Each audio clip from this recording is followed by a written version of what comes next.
Hello ನಮಸ್ಕಾರ.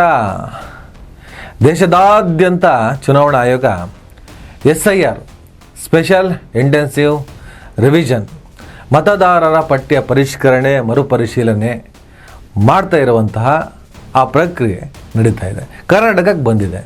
ಕರ್ನಾಟಕಕ್ಕೆ ಬಂದ ಮೇಲೆ ನನ್ನ ಅನೇಕ ಮಿತ್ರರು, ನನ್ನ ವೀಕ್ಷಕರೆಲ್ಲ, ಸರ್ SIR ಪ್ರಕ್ರಿಯೆ ನಡೀತಿದೆ, BLO ಮನೆಗೆ ಬರ್ತಿದ್ದಾರೆ, ಅಂದರೆ ಬೂತ್ ಲೆವೆಲ್ ಆಫೀಸರ್ BLO ಅಂದರೆ ಅವ್ರು ಬಂದು ಒಂದು ಫಾರ್ಮ್ ಕೊಡ್ತಾ ಇದ್ದಾರೆ.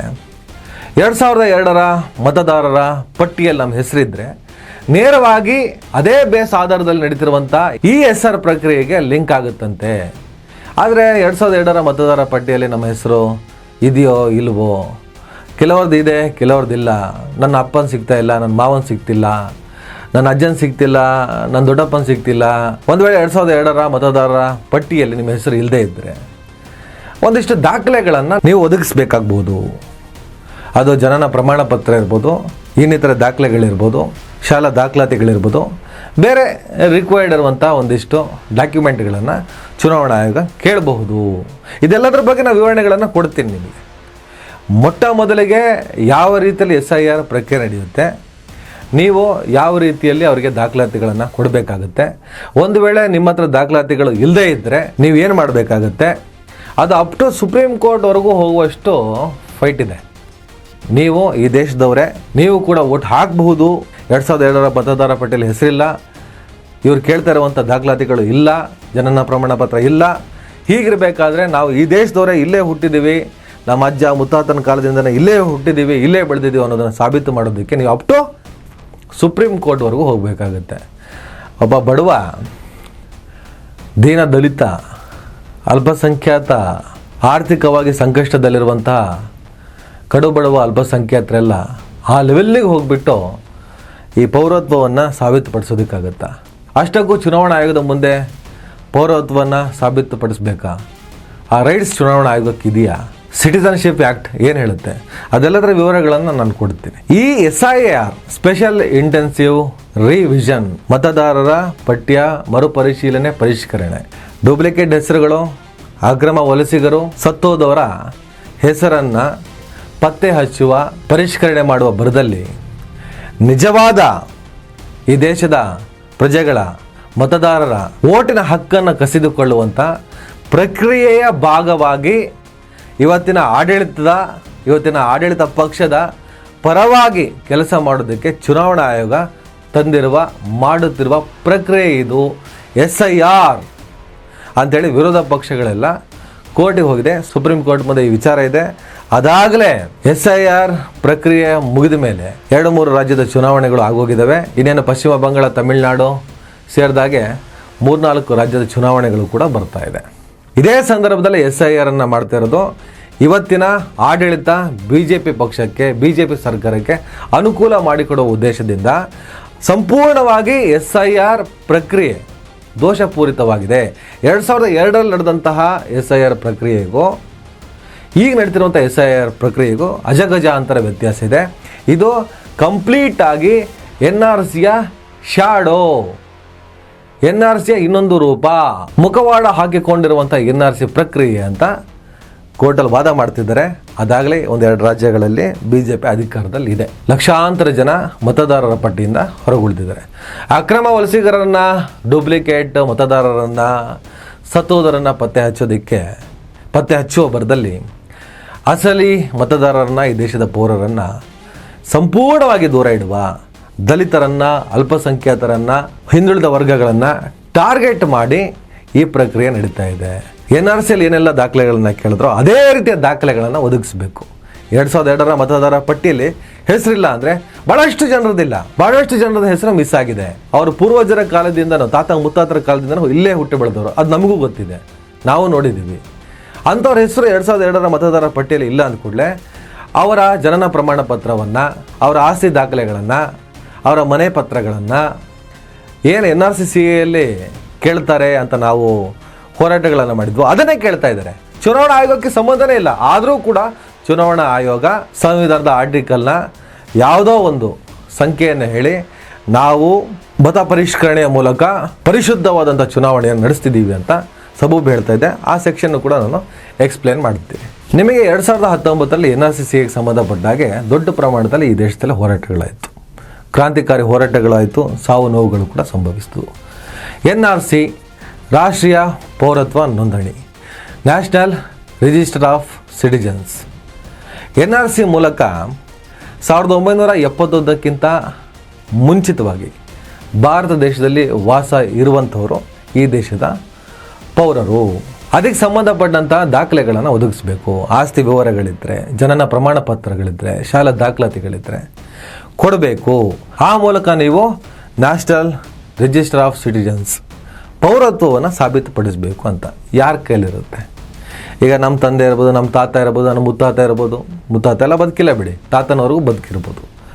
ಅವ್ರ ಹತ್ರ ಜನನ ಪ್ರಮಾಣ ಪತ್ರ ಇರೋದಕ್ಕೆ ಸಾಧ್ಯನಾ? ಎಷ್ಟೋ ಜನ ಮನೆಯಲ್ಲಿ ಹೆರಿಗೆ ಆಗಿರ್ತಾರೆ. ಅವಾಗೆಲ್ಲ ಆಸ್ಪತ್ರೆ ಸೌಕರ್ಯಗಳು ಇದ್ವಾ? ಎಲ್ಲಿತ್ತು? ಭಾಳ ಕಡಿಮೆ ಇತ್ತು. ಆಸ್ಪತ್ರೆ ಹೋಗುವಷ್ಟು ಶಕ್ತಿ ಯಾರಿಗಿತ್ತು? ಪಕ್ಕದ ಮನೆ ಸೂಲ್ಗಿತ್ತಿ ಬಂದು ಹೆರಿಗೆ ಮಾಡಿಸ್ತಾ ಇದ್ರು. 5 ಮಕ್ಕಳು, 3 ಮಕ್ಕಳು, 10 ಮಕ್ಕಳು, 20 ಮಕ್ಕಳು, ಹೀಗೆ ಮಕ್ಕಳಾಗ್ತಾ ಇದ್ವು. ಎಲ್ಲೂ ಆಸ್ಪತ್ರೆ ಹೋಗ್ತಾ ಇರಲಿಲ್ಲ. ಮನೆ ಮದ್ದುಗಳು, ನಾಟಿ ಔಷಧಿಗಳಲ್ಲೇ ಎಷ್ಟೋ ಮಕ್ಕಳನ್ನ ಹೆತ್ತು ಬದುಕಿರೋರು ಇದ್ದಾರೆ. ಅದು ದೊಡ್ಡ ಸಂಖ್ಯೆ. ಅವ್ರ ಹತ್ರ ಹೋಗಿ ಜನನ ಪ್ರಮಾಣ ಪತ್ರ ಕೇಳಿದ್ರೆ ಎಲ್ಲಿಂದ ಕೊಡ್ತಾರೆ? ಆ ಕಾಲದಲ್ಲಿ ಎಷ್ಟೋ ಜನ ಸ್ಕೂಲ್ಗೆ ಹೋಗಲಿಲ್ಲ, ಶಾಲಾ ಮೆಟ್ಲುಗಳನ್ನೇ ಹತ್ತಿಲ್ಲ. ಅವ್ರ ಹತ್ರ ಹೋಗ್ಬಿಟ್ಟು ನೀವು ಶಾಲಾ ದಾಖಲಾತಿಗಳನ್ನು ಕೇಳಿದ್ರೆ ಆಸ್ತಿ ಪಾಸ್ತಿಗಳೆಲ್ಲ ಬಡವರ ಹತ್ರ ಎಲ್ಲಿರ್ತದೆ? ಈ ದೇಶದಲ್ಲಿ ಇವತ್ತಿಗೂ ಕೂಡ ಬಡತನದ ಪ್ರಮಾಣ ಎಷ್ಟಿದೆ? ಸ್ವತಂತ್ರ ಭಾರತದಲ್ಲಿ ಆಗಷ್ಟೇ ಸ್ವತಂತ್ರ ಬಂದು ಭಾರತ ಕಟ್ಟುವಂತಹ ಸಂದರ್ಭದಲ್ಲಿ ಯಾವ ಪ್ರಮಾಣದಲ್ಲಿ ಬಡತನ ಇತ್ತು? ಬದುಕು ಕಟ್ಟಿಕೊಳ್ಳೋದಕ್ಕೆ ಹೆಣ್ಗಾಡ್ತಾ ಇದ್ರು. ಇನ್ನು ಡಾಕ್ಯುಮೆಂಟ್ ಮಾಡ್ಕೊಳ್ಳೋದಕ್ಕೆ, ಆಸೆ ಮಾಡ್ಕೊಳ್ಳೋದಕ್ಕೆ 70% ಜನರಿಗೆ ಸಾಧ್ಯನೇ ಇರಲಿಲ್ಲ. ಅದೇ ಪರಿಸ್ಥಿತಿ ಇದೆ. ಹಾಗಾಗಿ NRCಗೆ ವಿರೋಧವನ್ನು ವ್ಯಕ್ತಪಡಿಸಲಾಯಿತು. ಆದರೆ ಈ NRC ಇಲ್ಲಿನ ಮುಸಲ್ಮಾನರನ್ನು ಟಾರ್ಗೆಟ್ ಮಾಡ್ತಾ ಇದ್ದಾರೆ ಅನ್ನೋದು ಯಾವಾಗ ಗೊತ್ತಾಯಿತು ಅಂದರೆ ಅದು CAA ಮೂಲಕ. NRCಗೆ CAA ಸಂಯೋಜನೆ ಮಾಡ್ತಾರೆ. ಸಿಟಿಸನ್ಶಿಪ್ ಅಮೆಂಡ್ಮೆಂಟ್ ಆ್ಯಕ್ಟ್ ಅಂಥೇಳಿ 2019. NRCಯಲ್ಲಿ ನೀವು 1971ಕ್ಕಿಂತ ಮುಂಚಿನ ದಾಖಲೆಗಳನ್ನು ಸಬ್ಮಿಟ್ ಮಾಡಿ ಭಾರತದ ಪೌರರು ಅಂತ ಸಾಬೀತು ಮಾಡಬೇಕು ಅಂತ ಹೇಳ್ತಾರೆ.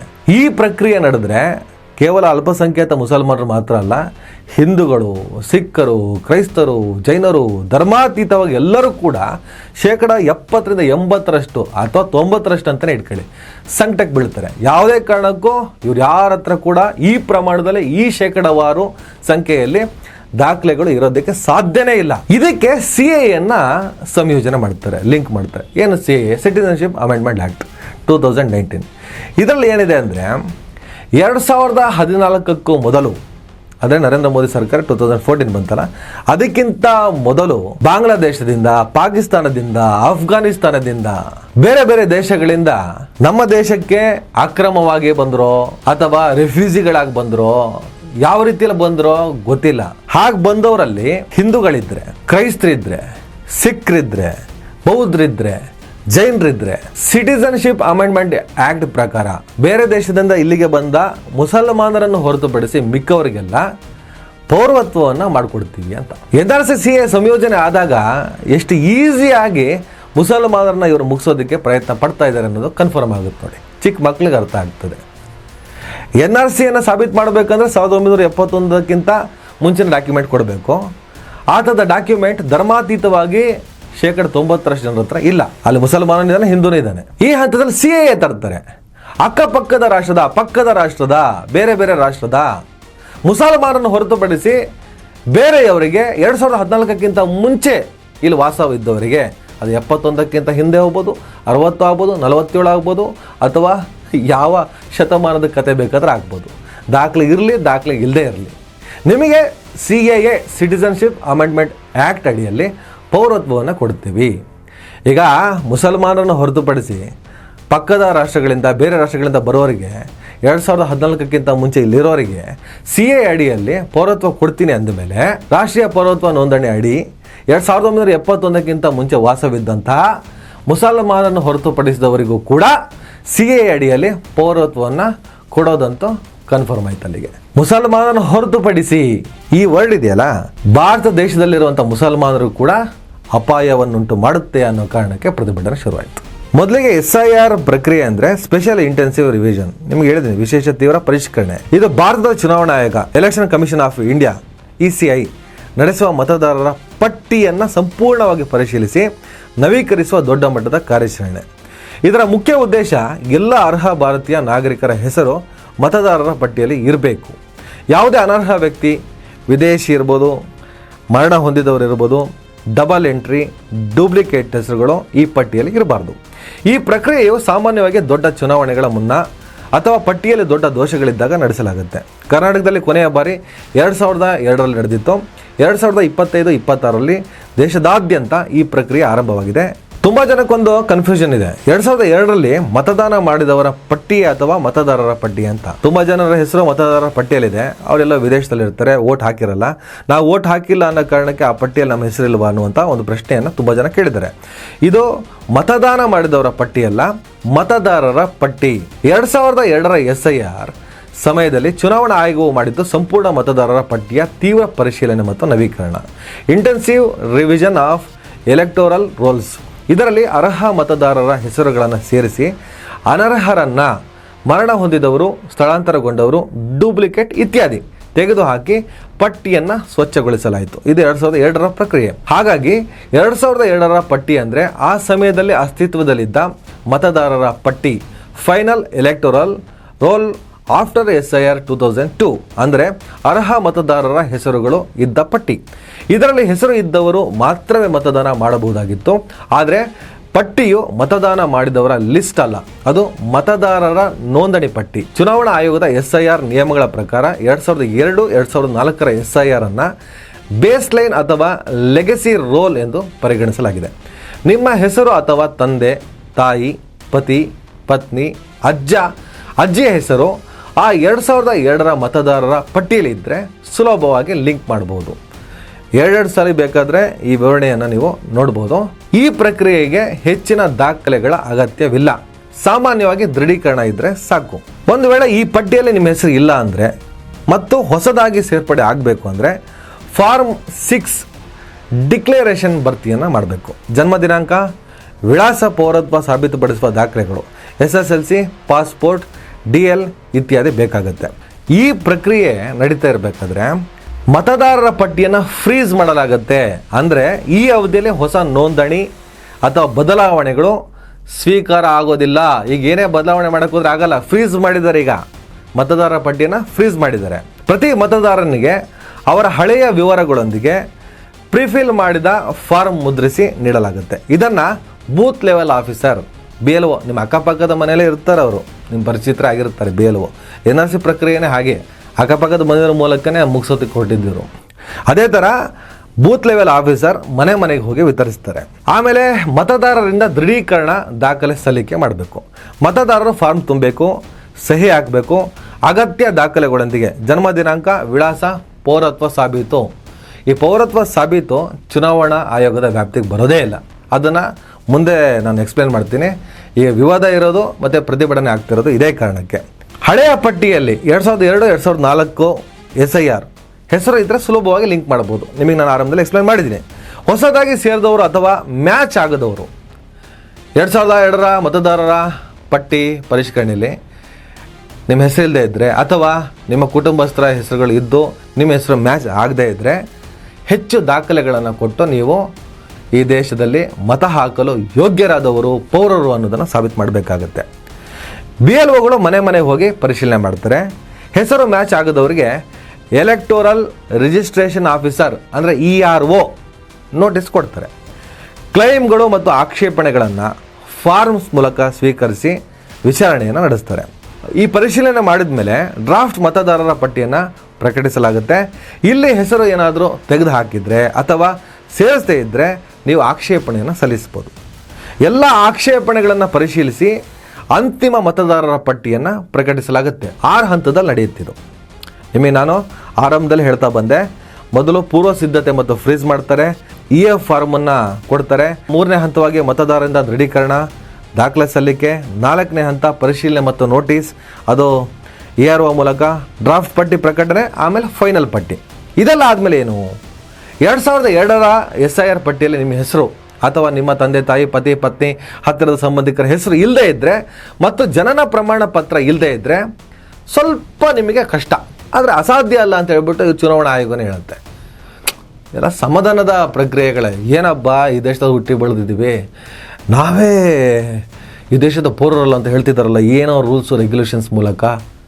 ಹಾಗಾಗಿ ಒಂದು ಕಣ್ಣರಿಸುವ ಒಂದಿಷ್ಟು ತಂತ್ರಗಳನ್ನು ಇಲ್ಲಿ ಮಾಡ್ತಾರೆ. ಅದೇನೆಂದರೆ, ಚುನಾವಣಾ ಆಯೋಗ ಈ SIR ಪ್ರಕ್ರಿಯೆಯಲ್ಲಿ ಇಂಡಿಕೇಟಿವ್ ಡಾಕ್ಯುಮೆಂಟ್ಸ್ ಎಂಬ ಪಟ್ಟಿಯನ್ನು ನೀಡಿದೆ. ಅಂದರೆ ಇದು ಸಂಪೂರ್ಣ ಪಟ್ಟಿಯಲ್ಲ, ಇತರೆ ಸಾಧ್ಯವಾದ ದಾಖಲೆಗಳನ್ನು ಸ್ವೀಕಾರ ಮಾಡಬಹುದು. ಮಾಡುತ್ತೆ ಅಲ್ಲ, ಮಾಡಬಹುದು. ಮಾಡುತ್ತೆ ಮತ್ತು ಮಾಡಬಹುದು ಎರಡರ ವ್ಯತ್ಯಾಸಗಳು ನಿಮಗೆ ಗೊತ್ತಿರಲಿ. ಈಗಲೇ ನೀವು ಮುಖ್ಯ ಸಲಹೆಗಳು ಏನು ಮಾಡ್ಬೋದು? ಮೊದಲು ಲಿಂಕ್ ಮಾಡಲು ಪ್ರಯತ್ನಿಸಬೇಕು. voters.eci.gov.in ಸೈಟ್ನಲ್ಲಿ search your name in last SIR ಆಯ್ಕೆಯನ್ನು ಬಳಸಿ. ನಿಮ್ಮ ಹೆಸರು ಇಲ್ಲದೆ ಇದ್ದರೆ ತಂದೆ ತಾಯಿ, ಪತಿ, ಪತ್ನಿ, ಅಜ್ಜ, ಅಜ್ಜಿ ಅಥವಾ ಹತ್ತಿರದ ಸಂಬಂಧಿಕರ ಹೆಸರನ್ನು ಹುಡುಕಿ 2002-2004 SIR ರಾಷ್ಟ್ರೀಯ ಡೇಟಾಬೇಸ್ನಲ್ಲಿ. ಒಂದು ವೇಳೆ ಯಾರಾದರೂ ಸಿಕ್ಕಿದ್ರೆ ಎನ್ಯುಮರೇಷನ್ ಫಾರ್ಮ್ನಲ್ಲಿ EFನಲ್ಲಿ ಅವರ ವಿವರ ಭರ್ತಿ ಮಾಡಿ. ಇದು ನಿಮ್ಮನ್ನು ಸುಲಭವಾಗಿ ಲಿಂಕ್ ಮಾಡುತ್ತೆ ಮತ್ತು ಹೆಚ್ಚು ದಾಖಲೆಗಳ ಅಗತ್ಯ ಕಡಿಮೆ ಆಗುತ್ತೆ. ಇವರು ಕೊಟ್ಟಂಥ ಆಪ್ಷನ್ ಅದು. ಎರಡನೇದು, ಜನನ ಪ್ರಮಾಣ ಪತ್ರ ಇಲ್ಲದಿದ್ದರೆ ಯಾವ ದಾಖಲೆಗಳು ಕೊಡಬೇಕು? ಎಲೆಕ್ಷನ್ ಕಮಿಷನ್ ಆಫ್ ಇಂಡಿಯಾದ ಅಂದರೆ ಚುನಾವಣಾ ಆಯೋಗದ ಅಧಿಕೃತ ಪಟ್ಟಿಯಿಂದ ಅಕ್ಟೋಬರ್ 2025 ನೋಟಿಫಿಕೇಶನ್ ಮತ್ತು ವಿವಿಧ ರಾಜ್ಯಗಳ SIR ಗೈಡ್ಲೈನ್ ಪ್ರಕಾರ ಈ ಕೆಳಗಿನ ದಾಖಲೆಗಳಲ್ಲಿ ಯಾವುದಾದ್ರೂ ಒಂದು ಸಾಕಾಗಬಹುದು. ವಿಶೇಷವಾಗಿ ಜನ್ಮ ದಿನಾಂಕ ಮತ್ತು ಭಾರತೀಯ ಪೌರತ್ವ ಸಾಬೀತುಪಡಿಸಲು ಒನ್ಸ್ ಅಗೇನ್ ಚುನಾವಣಾ ಆಯೋಗಕ್ಕೆ ನಮ್ಮ ಪೌರತ್ವವನ್ನು ಕೇಳುವಂಥ ಹಕ್ಕಿಲ್ಲ. ಅದನ್ನು ಮುಂದೆ ಎಕ್ಸ್ಪ್ಲೇನ್ ಮಾಡ್ತೀನಿ. ಯಾವ್ಯಾವ ದಾಖಲೆಗಳು? ಪಾಸ್ಪೋರ್ಟು. ಇದರಲ್ಲಿ ಜನ್ಮ ದಿನಾಂಕ ಮತ್ತು ಸ್ಥಳ ಇರುತ್ತೆ. ಇದು ಅತ್ಯುತ್ತಮ ಆಯ್ಕೆ. ನಿಮ್ಮ ಹತ್ರ ಪಾಸ್ಪೋರ್ಟ್ ಏನಾದರೂ ಇದ್ದರೆ, ಜನನ ಪ್ರಮಾಣ ಪತ್ರ ಇಲ್ಲದೇ ಇದ್ದರೆ, ಪಾಸ್ಪೋರ್ಟು ಮಾಡಿಸ್ಕೊಬೇಕಾದ್ರೆ ಏನೆಲ್ಲ ಫಾರ್ಮಾಲಿಟೀಸ್ ಇರುತ್ತೆ ನಿಮ್ಗೆ ಗೊತ್ತಿರುತ್ತೆ.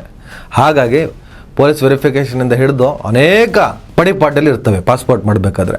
ಹಾಗೆ ನೀವು ಪಾಸ್ಪೋರ್ಟ್ ಕೊಟ್ಟರು ಸಾಕು ಅಂತ SIR ಪ್ರಕ್ರಿಯೆ ಹೇಳುತ್ತೆ.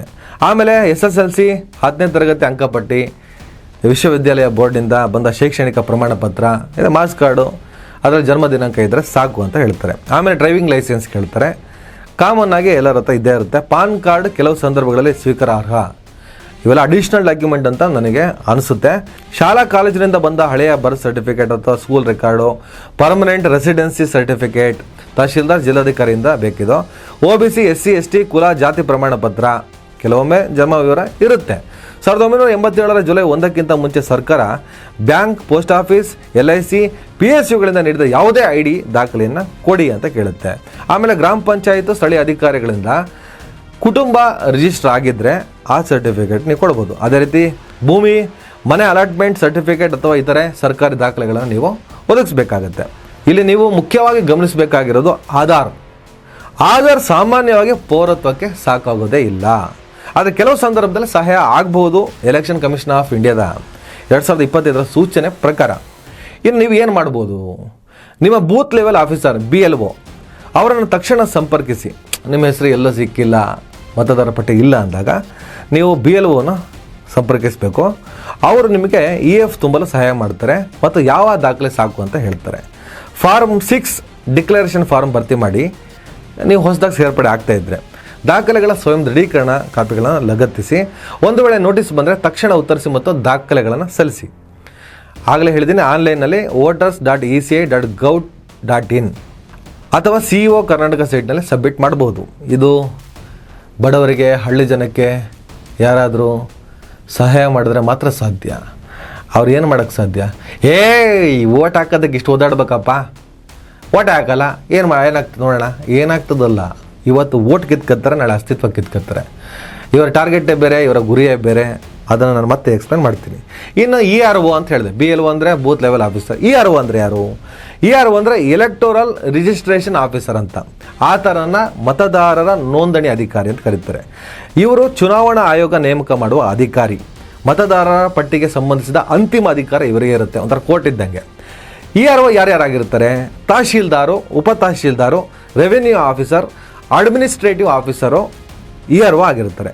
ಇವರಲ್ಲಿ ಒಬ್ಬರನ್ನ ಒಂದು ವಿಧಾನಸಭಾ ಕ್ಷೇತ್ರಕ್ಕೆ ERO ಆಗಿ ನೇಮಿಸಲಾಗಿದೆ. ಎಲೆಕ್ಟೋರಲ್ ರಿಜಿಸ್ಟ್ರೇಷನ್ ಆಫೀಸರ್ ಮತದಾರರ ನೋಂದಣಿ ಅಧಿಕಾರಿಯ ಕೆಲಸ ಏನು? ಮತದಾರರ ಪಟ್ಟಿ ಅಂತಿಮ ತೀರ್ಮಾನ. ಹೆಸರು ಸೇರಿಸಬೇಕಾ, ಹೆಸರು ತೆಗೆದುಹಾಕಬೇಕಾ, ಹೆಸರು ತಿದ್ದುಪಡಿ ಮಾಡಬೇಕಾ, ಈ ಎಲ್ಲ ವಿಷಯಗಳ ಮೇಲೆ ಅಂತಿಮ ತೀರ್ಮಾನ ಮಾಡುವ ಅಧಿಕಾರ EROಗೆ ಮಾತ್ರ ಇರುತ್ತೆ. ನೋಟಿಸ್ ನೀಡುವ ಅಧಿಕಾರ ಇದೆ. ದಾಖಲೆ ಸರಿ ಇಲ್ಲ ಅಂದರೆ ನೋಟಿಸನ್ನು ERO ನೀಡಬಹುದು. ಅದೇ ರೀತಿ ನೀವು ಉತ್ತರ ಸಲ್ಲಿಸಿದ ಮೇಲೆ ದಾಖಲೆಗಳನ್ನು ಪರಿಶೀಲಿಸ್ತಾರೆ. ಬೇಕಿದ್ದರೆ ವೈಯಕ್ತಿಕವಾಗಿ ವಿಚಾರಣೆ ಮಾಡುವಂತಹ ಅಧಿಕಾರ EROಗಿದೆ. ಈ SIR ಪ್ರಕ್ರಿಯೆಯಲ್ಲಿ BLO ಬೂತ್ ಲೆವೆಲ್ ಆಫೀಸರ್ ವರದಿ ಸಲ್ಲಿಸ್ತಾರೆ. ಆದರೆ ಡಿಲೀಟ್ ರಿಟರ್ನ್ ಮಾಡುವ ತೀರ್ಮಾನ ERO ಕೈಯಲ್ಲಿ ಇರುತ್ತೆ. BLOಗೆ ಯಾರ ಹೆಸರನ್ನು ತಾನೇ ತೆಗೆದು ಹಾಕುವಂಥ ಅಧಿಕಾರ ಇಲ್ಲ. ನಿಮ್ಮ ಮನೆಗೆ ಬರುವಂಥ BLO ಆನ್ ದಿ ಸ್ಪಾಟ್ ನಿಮ್ಮ ಹೆಸರು ಮತದಾರರ ಪಟ್ಟಿಯಲ್ಲಿ ಇಲ್ಲ ಅನ್ನೋ ಕಾರಣಕ್ಕೆ, ನೀವೇನೋ ದಾಖಲೆ ಕೊಟ್ಟಿಲ್ಲ ಅನ್ನೋ ಕಾರಣಕ್ಕೆ ನಿಮ್ಮ ಹೆಸರನ್ನ BLO ತೆಗೆದು ಹಾಕುವಂತೆ ಇಲ್ಲ. ಇದನ್ನು ತಲೆಯಲ್ಲಿ ಇಟ್ಕೊಳ್ಳಿ. ಎಲೆಕ್ಷನ್ ಕಮಿಷನ್ ಆಫ್ ಇಂಡಿಯಾದ ಪ್ರಕಾರ ನಿಮ್ಮ ಗಮನಕ್ಕಿರಲಿ, ನಿಮ್ಮ ಹೆಸರು ತೆಗೆದು ಹಾಕುವ ಮೊದಲು ERO ನೋಟಿಸ್ ನೀಡಲೇಬೇಕು. BLO ಬಂದು ತೆಗೆದುಹಾಕೋಕ್ಕಾಗಲ್ಲ. ERO ನೋಟಿಸ್ ಕೊಟ್ಟ ಮೇಲೆ ನಿಮ್ಮ ಹೆಸರು ತೆಗೆದುಹಾಕಬೇಕು. ನಿಮಗೆ ಉತ್ತರ ನೀಡುವ ಮತ್ತು ವಿಚಾರಣೆಗೆ ಹಾಜರಾಗುವ ಹಕ್ಕಿದೆ. ನೋಟಿಸ್ ಇಲ್ಲದೆ ಡಿಲೀಟ್ ಮಾಡಿದರೆ ಅದು ಕಾನೂನು ಬಾಹಿರ. ಎಲ್ಲ ಹೇಳ್ತದೆ, ನೋಟಿಸ್ ಕೊಡಬೇಕು, ಇನ್ನೊಂದು ಮಾಡಬೇಕು, ಎಲ್ಲ ಮಾಡಬೇಕು. ಟೈಮ್ ಡ್ಯೂರೇಷನ್ 1-2 ತಿಂಗಳು ಕೊಟ್ಟಿರ್ತದೆ. 1-2 ತಿಂಗಳಲ್ಲಿ ಇವೆಲ್ಲ ಪ್ರಕ್ರಿಯೆ ನಡೀಬೇಕು. ಇಡೀ ದೇಶದಲ್ಲಿ ಎಷ್ಟೋ BLOಗಳು ಬೂತ್ ಲೆವೆಲ್ ಆಫೀಸರ್ಗಳು ಈ ವರ್ಕ್ ಪ್ರೆಷರ್ನ ತಾಳಕ್ಕಾಗದೆ ಸೂಸೈಡ್ ಮಾಡ್ಕೊಂಡ್ಬಿಟ್ಟಿದ್ದಾರೆ. ನಮ್ಮ ಅಕ್ಕ ಪಕ್ಕದ ಮನೆ ಹುಡುಗಿಯಪ್ಪ ನಮ್ಮ BLO, ನಮ್ಮ ಅಕ್ಕ ಪಕ್ಕದ ಮನೆ ಇರೋದು, ಅವ್ರು ಬರ್ತಾರೆ ಮಾಡ್ತಾರೆ, ತೊಂದರೆ ಇಲ್ಲ, ನಮ್ಮ ಅರ್ಥ ಮಾಡ್ಕೊತಾರೆ, ನಡೆಯೋದೇ ಇಲ್ಲ. ಅವ್ರಿಗಿರೋ ವರ್ಕ್ ಪ್ರೆಷರ್ಗೆ, ಅವ್ರಿಗಿರುವಂತಹ ನೀತಿ ನಿಯಮಗಳಿಗೆ ನಿಮ್ಮ ದುಶ್ಮನನ್ನೇ ಕಟ್ಕೋಬೇಕಾಗ್ತದೆ. ಅಥವಾ ನಿಮ್ಮ ಬದುಕನ್ನೇ ಅವರು ಮುಗಿಸಿದ್ರು ಅವ್ರಿಗೆ ನೀವು ಕೇಳೋ ಹಾಗೇ ಇಲ್ಲ. BLOದು ಏನು ಪಾತ್ರ ಇರಲ್ಲ ಇಲ್ಲಿ. ಇದು ಒಂಥರ ದೊಡ್ಡ ಪ್ರಮಾಣದಲ್ಲಿ ನಡೆದಿರುವಂಥ ಒಂದು ಚಕ್ರವ್ಯೂಹನೋ ಸಂಚೋ ಏನು ಬೇಕಾದ್ರೆ ನೀವು ಅನ್ಕೊಳ್ರಪ್ಪ ಈ ವಿಡಿಯೋ ನೋಡಿದ ಮೇಲೆ. ಸಂಕ್ಷಿಪ್ತವಾಗಿ ಹೇಳಬೇಕಂದ್ರೆ ERO ಅಂದರೆ ಮತದಾರರ ಪಟ್ಟಿಯ ನ್ಯಾಯಾಧೀಶ. ಆರಂಭದಲ್ಲಿ ಹೇಳಿದೆ ನಾನು. ಆದರೆ ಅವರು ಕಾನೂನು ಮತ್ತು ಸಂವಿಧಾನದ ಮಿತಿಯೊಳಗೆ ಮಾತ್ರ ಕಾರ್ಯನಿರ್ವಹಿಸಬೇಕು ಅಂತಲೂ ಹೇಳ್ತಾರೆ. ಇನ್ನು ERO ನೋಟಿಸ್ಗೆ ಉತ್ತರ ಹೇಗೆ ಬರೀಬೇಕು ಅನ್ನೋ ಪ್ರಶ್ನೆ ನಿಮಗೆ ಬರುತ್ತೆ. ಆಯ್ತಪ್ಪ, ಈಗ ನಮ್ಮದು ಹೆಸರು ಇಲ್ಲ, ಏನೂ ಇಲ್ಲ, ನೋಟಿಸ್ ಬೇರೆ ಕೊಟ್ಬಿಟ್ಟಿದ್ದಾರೆ, ಏನು ಮಾಡಬೇಕು ಅನ್ನೋ ಪ್ರಶ್ನೆ ನಿಮ್ಮಲ್ಲಿ ಇರ್ತದೆ. ಮೊದಲು ನೀವು ನೆನಪಿಡಬೇಕು, ನೋಟಿಸ್ಗೆ ಉತ್ತರಿಸುವುದು ನಿಮ್ಮ ಹಕ್ಕು. ನೋಟಿಸ್ ಇಲ್ಲದೆ ಹೆಸರು ಡಿಲೀಟ್ ಮಾಡಿದರೆ ಅದು ಕಾನೂನು ಬಾಹಿರ. ಉತ್ತರ ಲಿಖಿತವಾಗಿ ಅಥವಾ ದಾಖಲೆಗಳ ಜೊತೆಗೆ ಇರಬೇಕು. ಸಾಧ್ಯವಾದರೆ ಸ್ವೀಕೃತಿ ಪಡೆದುಕೊಳ್ಳಿ, ನಿಮಗದು ಅಕ್ಲಾಟ್ಮೆಂಟು. ಉತ್ತರ ಬರೆಯುವಾಗ ಸೇರಿಸಬೇಕಾದ ಅಂಶಗಳೇನು? ನಿಮ್ಮ ಹೆಸರು, ಎಪಿಕ್ ಸಂಖ್ಯೆ, ಮತಗಟ್ಟೆ ಸಂಖ್ಯೆ, ಯಾವ ದಿನಾಂಕದ ನೋಟಿಸ್ಗೆ ಉತ್ತರಿಸ್ತಿದ್ದೀರಿ, ನಿಮ್ಮ ಪೌರತ್ವ ಮತ್ತು ನಿವಾಸದ ಸ್ಪಷ್ಟ ಘೋಷಣೆ, ಲಗತ್ತಿಸಿದ ದಾಖಲೆಗಳ ಪಟ್ಟಿ, ವೈಯಕ್ತಿಕ ವಿಚಾರಣೆಗೆ ಅವಕಾಶ ಕೋರಿ ಮನವಿ. ಇಷ್ಟೆಲ್ಲ ಮಾಡೋಕ್ಕಾಗ್ತದಾ? ಇವೆಲ್ಲ ನಿಮ್ಗೆ ಆಪ್ಷನ್ಗಳನ್ನ ಕೊಡ್ತಾ ಹೋಗ್ತಾರೆ, ಅವಕಾಶಗಳು ಕೊಟ್ಟಂತೆ ಅಷ್ಟೇ. ಶಾರ್ಟ್ ಟೈಮು, ಶಾರ್ಟ್ ಡ್ಯೂರೇಷನ್ ಇರುತ್ತೆ. ಒಂದು 10-15 ದಿವಸದೊಳಗಡೆ ಇವೆಲ್ಲ ತಂದುಬಿಡ್ಬೇಕು, ನೀವೆಲ್ಲ ಮಾಡಬೇಕು ಅಂತ ಏನು ಮಾಡ್ತಾನೆ ಈ ದೇಶದ ಬಹುತೇಕರು? ಏನು ಮಾಡೋದಕ್ಕೆ ಸಾಧ್ಯ? ಅದರಲ್ಲಿ ಪರ್ಟಿಕ್ಯುಲರ್ ಯಾರ ಕೈಲಿ ಇವೆಲ್ಲ ಮಾಡೋದಕ್ಕೆ ಸಾಧ್ಯ ಇಲ್ವೋ ಅದ್ರ ಬಗ್ಗೆ ಒಂದು ಒಳ್ಳೆ ರೀತಿಯಲ್ಲಿ ರಿಸರ್ಚ್ ಮಾಡಿದ್ದಾರೆ ಅವರು. ಹಾಗಾಗಿ ಈ ಥರದ್ದೆಲ್ಲ ತರ್ತಾ ಇದ್ದಾರೆ. ಇನ್ನು ERO ನೋಟಿಸ್ಗೆ ಉತ್ತರ ಕೊಡೋದಾದ್ರೆ ಅದಕ್ಕೊಂದು ಮಾದರಿ ಪತ್ರನ ನಾನು ನಿಮ್ಗೆ ತೋರಿಸ್ತೀನಿ. ವಿಷಯ: ನಿಮ್ಮ ಕಚೇರಿಯಿಂದ ನೀಡಲ್ದ ನೋಟಿಸ್ ಸಂಖ್ಯೆ ಡ್ಯಾಶ್ ದಿನಾಂಕ ಡ್ಯಾಶ್ಗೆ ಸಂಬಂಧಿಸಿದ ಉತ್ತರ. ನಾನು ಇಂಥವನು, ಈ ಎಪಿಕ್ ಸಂಖ್ಯೆ, ಮತಗಟ್ಟೆ ಸಂಖ್ಯೆ, ವಿಧಾನಸಭಾ ಕ್ಷೇತ್ರ, ಈ ಮೂಲಕ ನಿಮ್ಮ ನೋಟಿಸ್ಗೆ ನನ್ನ ಉತ್ತರ ಸಲ್ಲಿಸುತ್ತಿದ್ದೇನೆ. ನಾನು ಹುಟ್ಟಿನಿಂದಲೇ ಭಾರತೀಯ ನಾಗರಿಕನಾಗಿದ್ದು ಭಾರತ ಸಂವಿಧಾನದ ಆರ್ಟಿಕಲ್ 326 ಅಡಿಯಲ್ಲಿ ಮತದಾನ ಹಕ್ಕಿಗೆ ಅರ್ಹನಾಗಿದ್ದೇನೆ. ನನ್ನ ಹೆಸರು ಮತದಾರರ ಪಟ್ಟಿಯಲ್ಲಿ ಕಳೆದ ಹಲವು ವರ್ಷಗಳಿಂದ ನಿರಂತರವಾಗಿ ಅಸ್ತಿತ್ವದಲ್ಲಿದ್ದು ನಾನು ಹಿಂದಿನ ಚುನಾವಣೆಗಳಲ್ಲಿ ಮತ ಚಲಾಯಿಸಿದ್ದೇನೆ. ನೋಟಿಸ್ನಲ್ಲಿ ಉಲ್ಲೇಖಿಸಿದ ಅನುಮಾನಗಳಿಗೆ ಸಂಬಂಧಿಸಿದಂತೆ ನಾನು ಈ ಕೆಳಕಂಡ ದಾಖಲೆಗಳನ್ನು ಲಗತ್ತಿಸಿ ಸಲ್ಲಿಸುತ್ತಿದ್ದೇನೆ. ಅವ್ರು ಏನು ಕೇಳಿರ್ತಾರೆ ಆ ದಾಖಲೆಗಳನ್ನು ಕೊಡಬೇಕು. 1, 2, 3. ಈ ದಾಖಲೆಗಳು ನನ್ನ ಜನ್ಮ ದಿನಾಂಕ, ವಿಳಾಸ ಹಾಗೂ ಭಾರತೀಯ ಪೌರತ್ವವನ್ನು ಸ್ಪಷ್ಟವಾಗಿ ಸಾಬೀತುಪಡಿಸುತ್ತೆ. ನಿಮ್ಮ ಹತ್ರ ಇದ್ರೆ, ಅವ್ರು ಕೇಳಿದ ನಿಮ್ಮ ಹತ್ರ ಇರಬೇಕು. ಅದಿಲ್ಲ ಅಂದರೆ ಏನೇನು ಮಾಡಬೇಕು ಅಂತ ನಾನು ಆರಂಭದಲ್ಲಿ ಹೇಳಿದ್ದೀನಿ. ಅದನ್ನೆಲ್ಲ ನೀವು ಲಗತ್ತಿಸಿ ಇವ್ರಿಗೊಂದು ಪತ್ರವನ್ನು ಲಿಖಿತ ರೂಪದಲ್ಲಿ ಕೊಡ್ಬೋದು. ಆದ್ದರಿಂದ ಯಾವುದೇ ರೀತಿಯ ಮತದಾರರ ಪಟ್ಟಿಯಿಂದ ಹೆಸರು ತೆಗೆಯುವ ಕ್ರಮ ಕೈಗೊಳ್ಳದೆ ನನ್ನ ಹೆಸರನ್ನು ಅಂತಿಮ ಮತದಾರರ ಪಟ್ಟಿಯಲ್ಲಿ ಮುಂದುವರಿಸಬೇಕಾಗಿ ವಿನಂತಿಸುತ್ತೇನೆ. ಹಾಗೂ ನ್ಯಾಚುರಲ್ ಜಸ್ಟಿಸ್ ತತ್ವದಂತೆ ಅಗತ್ಯವಿದ್ದಲ್ಲಿ ವೈಯಕ್ತಿಕ ವಿಚಾರಣೆಗೆ ಪರ್ಸನಲ್ ಹಿಯರಿಂಗ್ ಅವಕಾಶ ನೀಡಬೇಕಾಗಿ ಕೋರುತ್ತೇನೆ. ಧನ್ಯವಾದಗಳೊಂದಿಗೆ ವಿನೀತವಾಗಿ ಒಂದು ಸೈನ್ ಹಾಕಿ, ಹೆಸರು ಹಾಕಿ, ಮೊಬೈಲ್ ಸಂಖ್ಯೆಗೆ ವಿಳಾಸ ಹಾಕ್ಬಿಡಿ. ಇದು ಮಾಡಬೇಕಂದ್ರೆ ಮೊದಲು ನಿಮಗೆ ಹೆಸರು ತಪ್ಪಾಗಿ ಅಥವಾ ನೋಟಿಸ್ ಇಲ್ಲದೆ ಡಿಲೀಟ್ ಆಗಿದ್ದರೆ ಅದು ಕಾನೂನು ಬಾಹಿರ. ನೀವು ಪುನಃ ಸೇರಿಸುವ ಹಕ್ಕನ್ನು ಹೊಂದಿದ್ದೀರಿ ಅನ್ನೋದು ಗೊತ್ತಿರಬೇಕಾಗುತ್ತೆ. ಹಂತವಾಗಿ ಹೋಗಬೇಕು. ಟೈಮ್ ಡ್ಯೂರೇಷನ್ ಭಾಳ ಕಡಿಮೆ ಕೊಟ್ಟಿದ್ದಾರೆ, ಬಟ್ ಹಂತವಾಗಿ ಹೋಗಬೇಕು. ಈ ಹಂತ ಮುಗಿಬೇಕಾದ್ರೆ ಎಲ್ಲ ಹಂತ ಮುಗಿದೋಗಿರ್ತದೆ. BLO ಅಥವಾ ERO ಕಚೇರಿಯಲ್ಲಿ ಡಿಲೀಷನ್ ಆರ್ಡರ್ನ ಪ್ರತಿಯನ್ನು ಕೇಳಿ. ಯಾವ ಕಾರಣಕ್ಕೆ ಡಿಲೀಟ್ ಮಾಡಲಾಗಿದೆ ಎಂದು ಲಿಖಿತವಾಗಿ ತಿಳ್ಕೊಳ್ಳಿ. ಹಂತ 2 ಫಾರ್ಮ್ 6 ರೀಪ್ರೆಸೆಂಟೇಷನ್. ಫಾರ್ಮ್ 6 ಮತದಾರರ ಪಟ್ಟಿಗೆ ಮರು ಸೇರ್ಪಡೆಗಾಗಿ ಜೊತೆಗೆ ಕಾನೂನು ಮನವಿ ಪತ್ರ ಸಲ್ಲಿಸಬೇಕು.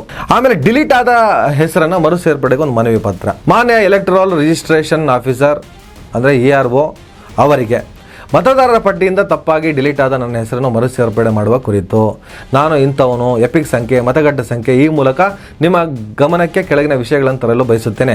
ನನ್ನ ಹೆಸರು ಇತ್ತೀಚಿನ ಸ್ಪೆಷಲ್ ಇಂಟೆನ್ಸಿವ್ ರಿವಿಷನ್ ಪ್ರಕ್ರಿಯೆಯಲ್ಲಿ ಯಾವುದೇ ಪೂರ್ವ ನೋಟಿಸ್ ಅಥವಾ ಸಮರ್ಪಕ ವಿಚಾರಣೆ ಇಲ್ಲದೆ ಮತದಾರರ ಪಟ್ಟಿಯಿಂದ ತೆಗೆಯಲ್ಪಟ್ಟಿರುವುದು ನನಗೆ ತಿಳಿದು ಬಂದಿದೆ. ಇದು ಭಾರತದ ಸಂವಿಧಾನದ ಆರ್ಟಿಕಲ್ 14, 21 ಹಾಗೂ ಮತದಾರರ ನೋಂದಣಿ ಕಾಯ್ದೆ 1950 ಸೆಕ್ಷನ್ 22, 23 ಮತ್ತು ನ್ಯಾಚುರಲ್ ಜಸ್ಟಿಸ್ ತತ್ವಗಳಿಗೆ ವಿರುದ್ಧವಾಗಿದೆ.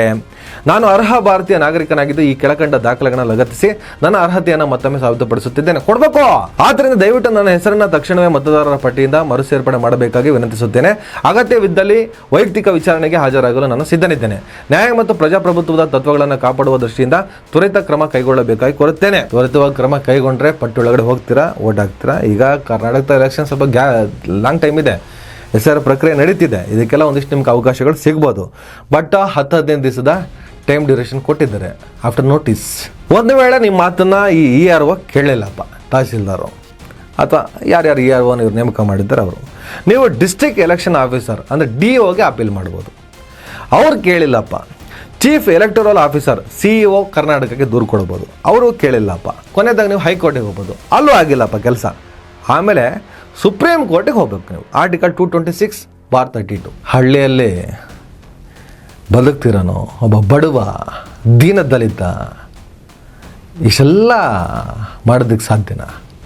ಕಳ್ಳರನ್ನ ಹಿಡೀರಿ ಅಂದರೆ ಒಳ್ಳೆಯವ್ರನ್ನೆಲ್ಲ ನೀವು ಬಲಿ ಕೊಡ್ತಾ ಇದ್ದೀರಾ, ಅವ್ರಿಗೆ ಕಷ್ಟ ಕೊಡ್ತಾ ಇದ್ದೀರಾ. ಅದೇ SIR. ನೋಟಿಸ್ಗೆ ಉತ್ತರಿಸ್ತಾ ಇದ್ದರೆ ನಿಮ್ಮ ವಿರುದ್ಧ ತೀರ್ಪು ಬರುತ್ತೆ. ಸಮಯ ಮೀರಬಾರ್ದು. ಸಾಮಾನ್ಯವಾಗಿ 7ರಿಂದ 14 ದಿನ ನೋಟಿಸ್ ಕೊಟ್ಟು 7ರಿಂದ 14 ದಿನದೊಳಗಡೆ ಅವ್ರು ಏನೇನು ಕೇಳ್ತಾರೆ ಎಲ್ಲ ಕೊಡ್ಬೇಕು.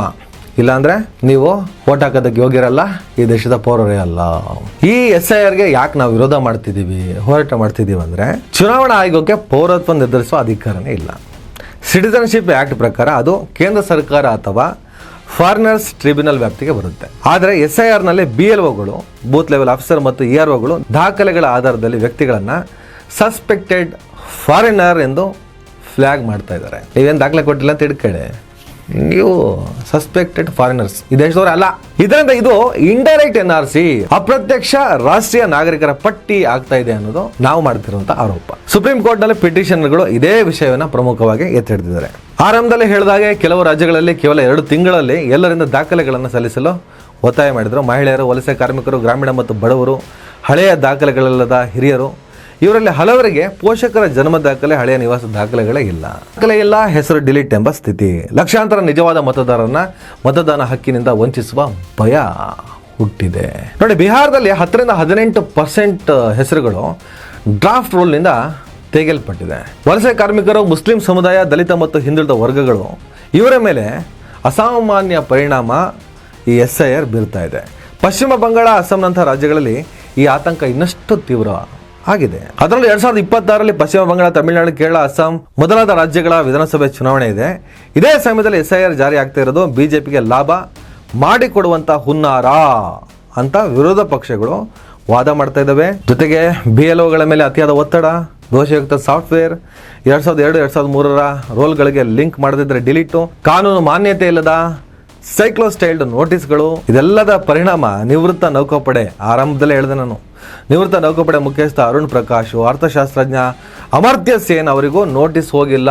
ಇದು ಈ ಪ್ರಕ್ರಿಯೆಯ ಅಸಮರ್ಪಕತೆಯನ್ನು ಬಹಿರಂಗಪಡಿಸುತ್ತೆ. ನಾನು ನಿಮ್ಗೆ ಹೇಳಿದೆ ಆಗ್ಲೇ. ಈಗ ಸುಪ್ರೀಂ ಕೋರ್ಟ್ ನಲ್ಲಿ ಇದಕ್ಕೆ ಸಂಬಂಧಪಟ್ಟಾಗ ಮಹತ್ವದ ಯುದ್ಧನೇ ನಡೀತಾ ಇದೆ. Association for democratic reforms versus election commission of India WP 640/2025 ಕೇಸ್ನಲ್ಲಿ ಸುಪ್ರೀಂ ಕೋರ್ಟ್ ಮುಂದೆ ವಾದ ವಿವಾದಗಳು ನಡೀತಾ ಇದ್ದಾವೆ. CJI ಸೂರ್ಯಕಾಂತ್ ಮತ್ತು ಜಸ್ಟಿಸ್ ಜೋಯ್ ಮಲ್ಯ ಬಾಗ್ಚಿ ಪೀಠ ವಿಚಾರಣೆ ನಡೆಸ್ತಾ ಇದೆ. ಪಿಟಿಷನ್ಗಳು ಏನು ವಾದ ಮಾಡ್ತಿದ್ದಾರೆ? ನಮ್ಮಂಥವರು ECI ಪೌರತ್ವ ಪರಿಶೀಲನೆ ಮಾಡುವುದು ಅಧಿಕಾರವನ್ನು ಮೀರಿತ್ತು. ಚುನಾವಣಾ ಆಯೋಗಕ್ಕೆ ಪೌರತ್ವವನ್ನು ಪರಿಶೀಲನೆ ಮಾಡುವಂಥ ಹಕ್ಕಿಲ್ಲ. ಫಾರ್ಮ್ಗಳಿಗೆ ಕಾನೂನಿನ ಮಾನ್ಯತೆ ಇಲ್ಲ. ಅವ್ರೇನು ಫಾರ್ಮ್ ಕೊಡ್ತಿದ್ದಾರೆ ಅದಕ್ಕೆ ಕಾನೂನು ಮಾನ್ಯತೆ ಇಲ್ಲ. ಒಂದು ಪೇಪರ್ ಪ್ರಿಂಟ್ ಮಾಡಿ ಕೊಡ್ತಿರೋದು, ತುಂಬಿಸ್ಕೊಡಿ, ನಿಮ್ಮ ಹಣೆ ಬರ ನಾವು ಬರೀತೀವಿ ಅಂತ. ಆರ್ಟಿಕಲ್ 14, 19, 21 ಸ್ಪಷ್ಟ ಉಲ್ಲಂಘನೆ. ಮೂಲಭೂತ ಹಕ್ಕಿನ ವಿರುದ್ಧ ಸಮರನೇ ತಾನೇ ಇದು. ಯಾವುದೋ ಕಾಲದಲ್ಲಿ ಸಾಧ್ಯವೇ ಆಗದ, ಮಾಡಿಕೊಳ್ಳಲು ಸಾಧ್ಯವಾಗದಂಥ ದಾಖಲೆಗಳನ್ನೆಲ್ಲ ಕೇಳಿ NRC ಥರ ಪೌರತ್ವವನ್ನು ಸಾಬೀತು ಮಾಡಿ ಅಂದರೆ ನಿಮ್ಮ ವ್ಯಾಪ್ತಿಗೆ ಮೀರಿ ಪೌರತ್ವ ಕೇಳ್ತೀರಿ. ಅದಕ್ಕೆ ದಾಖಲೆಗಳನ್ನು ಕೇಳಿ ನೀವು ಈ ದೇಶದ ಪೌರ ಅಲ್ಲ ಅಂತ ತೀರ್ಮಾನ ಮಾಡ್ತೀರಿ. ಇದಕ್ಕೆ ಎಲೆಕ್ಷನ್ ಕಮಿಷನ್ ಕೂಡ ಪ್ರತಿವಾದ ಮಾಡಲೇಬೇಕಲ್ಲ. ನಾವು ಆರ್ಟಿಕಲ್ 324 ಅಡಿ ಸಂಪೂರ್ಣ ಅಧಿಕಾರವನ್ನು ಹೊಂದಿದ್ದೀವಿ. ರೋಲ್ಗಳನ್ನು ಶುದ್ಧೀಕರಿಸುವುದು, ಸಾಂವಿಧಾನಿಕವಾದಂಥ ಕರ್ತವ್ಯ. ಅಕ್ರಮ ಓಟ್ಗಳನ್ನು ತೆಗೆದಾಕ್ಬಾರ್ದಾ? ಡೂಪ್ಲಿಕೇಟ್ ಓಟ್ಗಳನ್ನು ತೆಗೆದಾಕ್ಬಾರ್ದಾ? ಸತ್ತೋರು ಓಟ್ಗಳನ್ನು ಆ ಲಿಸ್ಟ್ನ ಪರಿಷ್ಕರಣೆ ಮಾಡಬಾರ್ದಾ? ಅವ್ರ ಹೆಸರಲ್ಲಿ ಓಟ್ ಹಾಕೋದು ನಡೀತಿಲ್ವಾ? 100% ಆಗ್ತಾ ಇದ್ದಾವೆ. ಕಳ್ಳರನ್ನ ಮಾತ್ರ ಪತ್ತೆ ಹಚ್ಚಬೇಕು. ಕಳ್ಳರನ್ನ ಪತ್ತೆ ಹಚ್ಚುವ ನೆಪದಲ್ಲಿ, ಬರದಲ್ಲಿ ಹೇಳಲ್ಲ, ನೆಪದಲ್ಲಿ ಜನಸಾಮಾನ್ಯರ ಹಕ್ಕನ್ನು ಕಿತ್ತುಕೊಳ್ಳುವಂತಹ ಪ್ರವೃತ್ತಿ ಇದು. ಏನಾದರೂ ಅನುಮಾನ ಉಂಟಾ? ಚಿಕ್ಕ ಮಕ್ಕಳೇ ಅರ್ಥ ಆಗೋ ವಿಚಾರ ಅಲ್ವಾ ಇದು? ಆಲ್ರೆಡಿ ಇದರ ಪರಿಣಾಮಗಳನ್ನು ಕೆಲವು ರಾಜ್ಯಗಳು ಅನುಭವಿಸಿದ್ದಾವೆ. ಕೆಲವು ರಾಜ್ಯಗಳಲ್ಲಿ ಇವ್ರು ಯಾರಿಗೆ ಕೆಲಸ ಮಾಡ್ತಾರೆ ಅನ್ನುವಂಥ ಆರೋಪ ಇದೆ, ಅವರೆಲ್ಲ ಅಧಿಕಾರಕ್ಕೆ ಬಂದಿದ್ದಾರೆ. SIRನ ಪರಿಣಾಮ ಮುಂದಿನ ಅಸ್ಸಾಂ, ಪಶ್ಚಿಮ ಬಂಗಾಳ, ತಮಿಳುನಾಡು ಚುನಾವಣೆಗೆ ಇದು ಅಪ್ಲೈ ಮಾಡ್ತಾರೆ ಅಂತ ಎಲ್ಲ ನಡೀತಿದೆ. ಸುಪ್ರೀಂ ಕೋರ್ಟ್ ಮುಂದೆ ಈ ಪ್ರಕರಣ ಇದೆ. ಅಂತಿಮ ತೀರ್ಪು ಯಾವಾಗ ಬರುತ್ತೆ ಗೊತ್ತಿಲ್ಲ. ಅದರೊಳಗಡೆ ಎಷ್ಟು ಚುನಾವಣೆಗಳಾಗ್ತವೋ ಗೊತ್ತಿಲ್ಲ. ಸುಪ್ರೀಂ ಕೋರ್ಟ್ ನೀಡುವ ಅಂತಿಮ ತೀರ್ಪು ಪ್ರಕಾರವಾಗಿ SIR ಮುಂದುವರಿಯುತ್ತಾ, ಬದಲಾಗುತ್ತಾ, ನಿಲ್ಲುತ್ತಾ? ಇದು ಕೇವಲ ಆಡಳಿತಕ್ಕೆ ಸಂಬಂಧಪಟ್ಟಂಥ ವಿಚಾರ ಅಲ್ಲ, ಭಾರತೀಯ ಪ್ರಜಾಪ್ರಭುತ್ವದ ಆತ್ಮಕ್ಕೆ ಸಂಬಂಧಪಟ್ಟಂಥ ವಿಚಾರ. ಕಾದ್ ನೋಡೋಣ. ಸುದೀರ್ಘವಾದ ವಿಡಿಯೋ, ಕಂಪ್ಲೀಟ್ ಇನ್ಫಾರ್ಮೇಷನ್ ಕೊಟ್ಟಿದ್ದೀನಿ. ಮಿಕ್ಕಿದ್ದು ನೀವು ಯೋಚನೆ ಮಾಡಿ, ಜಾಸ್ತಿ ಕನ್ಫ್ಯೂಸ್ ಆಗಿಬಿಡಿ. NRCಯ ಶಾಡೋ SIR ಅಂತ ನಿಮಗೇನಾದ್ರು ಅನಿಸ್ತಾ ಇದೆಯಾ? ದಯವಿಟ್ಟು ರಿಪ್ಲೈ ಕೊಡಿ. ಕಮೆಂಟ್ ಬಾಕ್ಸು ನಿಮಗೋಸ್ಕರನೇ ಇದೆ. ನಮಸ್ಕಾರ. ದಯವಿಟ್ಟು ಎಲ್ಲರೂ ಈ ಚಾನಲ್ನ ಸಬ್ಸ್ಕ್ರೈಬ್ ಮಾಡಿ. ನಿಮ್ಗೆ ಇಷ್ಟ ಆದರೆ ಈ ಚಾನಲ್ಗೆ ಜಾಯ್ನ್ ಆಗಿ. ಈ ವಿಡಿಯೋ ಇಷ್ಟ ಆದರೆ ದಯವಿಟ್ಟು ಎಲ್ಲರೂ ಶೇರ್ ಮಾಡಿ. ಸ್ವತಂತ್ರ ಪತ್ರಿಕೋದ್ಯಮವನ್ನು ಬೆಂಬಲಿಸಿ. ನನ್ನ ಯುಕ್ತಿಗೆ ನಿಮ್ಮ ಶಕ್ತಿಯೇ ಶ್ರೀರಕ್ಷೆ.